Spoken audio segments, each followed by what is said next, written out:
Hey everyone, it's James from the Fit RV, and today we're going to be working with the SmartPlug.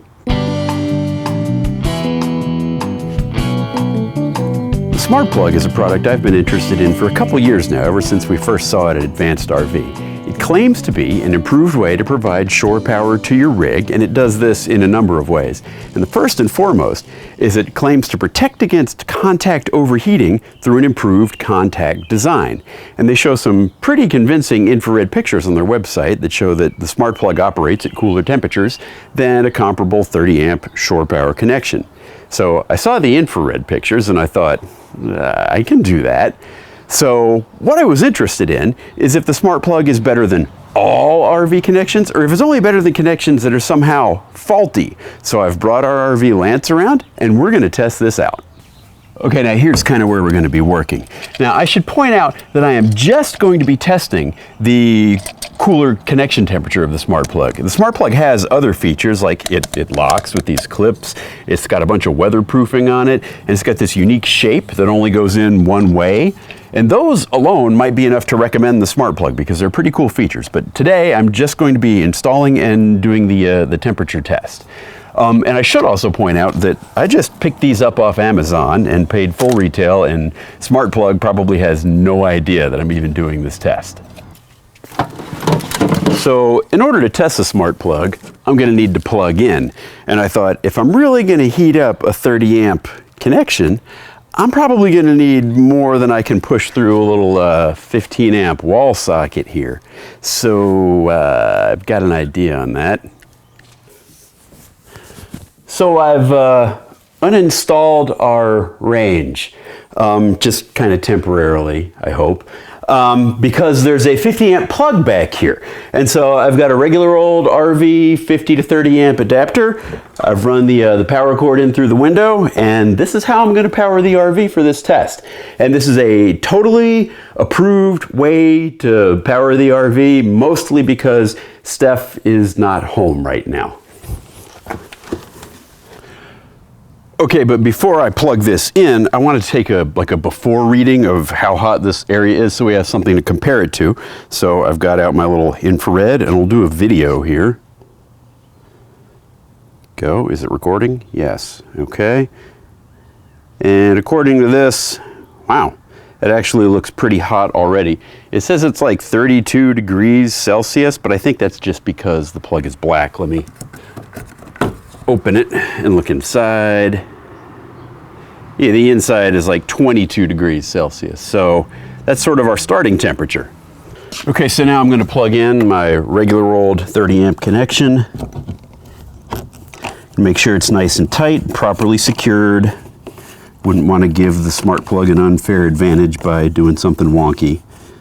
Tighten the locking ring, which this locking ring gets cross-threaded pretty easily, so that's been one of my beefs with it.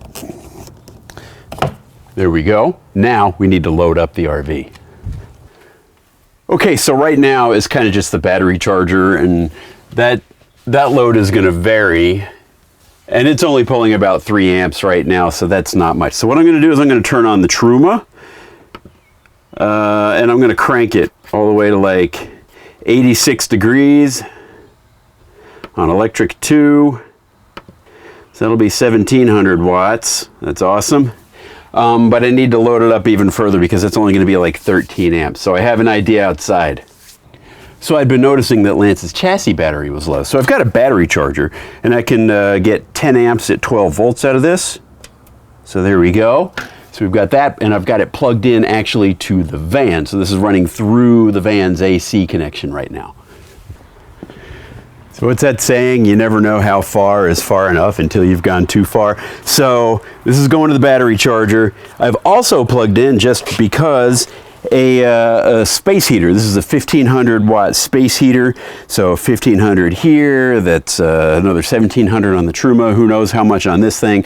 We're somewhere around 3000 watts or so. Okay, so after that nonsense, I've got the load up to 24 amps, and that's pretty high. So what I'm going to do is I'm just going to leave it at 24 amps, and I'm going to leave this for an hour. And there's no way I'm going to heat up the rig and the out of doors to 90 degrees in an hour. So we're just going to let that go, and we'll come back in an hour and see how hot my shore power plug is. Hey, so it's been about an hour, and we're still cooking away at 24 amps in there. So I'm going to take a quick little video of the plug so we can see how hot it got. It looks like, ooh, I saw 43. So this plug in an hour or so has heated up to 43 degrees Celsius. That's not excessive. It doesn't feel, it's not hot like it's going to burn you. It just feels like a piece of plastic sitting in the sun. But it did warm up a little. So next what we need to do is we're going to uninstall this. We're going to install the smart plug, and then we're going to repeat the test. So installing the smart plug is next. So I've got the smart plug installed now, and it really wasn't that hard. I'm not going to go into too much detail because you really need to read and follow the smart plug manufacturer's instructions. But basically, all you had to do is remove the old plug and then put the new plug in its place. It actually even fit into the same screw hole, so there was no extra drilling or anything required in the van. That was pretty easy. This end, the plug end, was a little bit harder because there were steps that involved like soap. And they actually give you a little vial of soap. And there were steps with soap and forcing wires through and strain relief and plugs. Anyway, I got it all done. So we're ready to go and to run this for another hour at 24 amps and see how our temperature gets. So let me plug this in. And let's go turn some stuff on. Okay, I've got my space heater hooked up outside, I've got the battery charger hooked up outside, and I've just set the Truma to electric 2 and trying to heat it up to 86 degrees in here, which it won't ever do.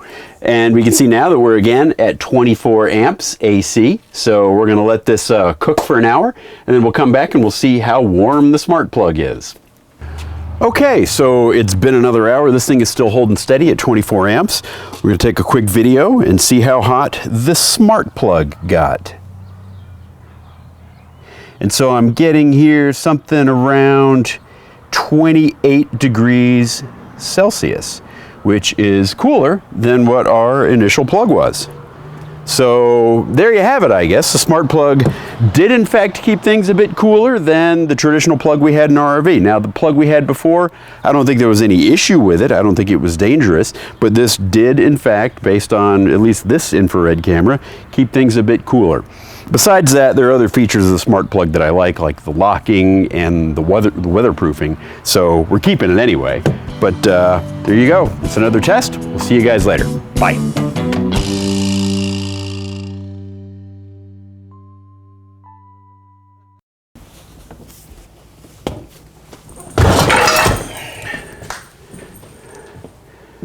By the way, you have no idea how many cat toys are back there.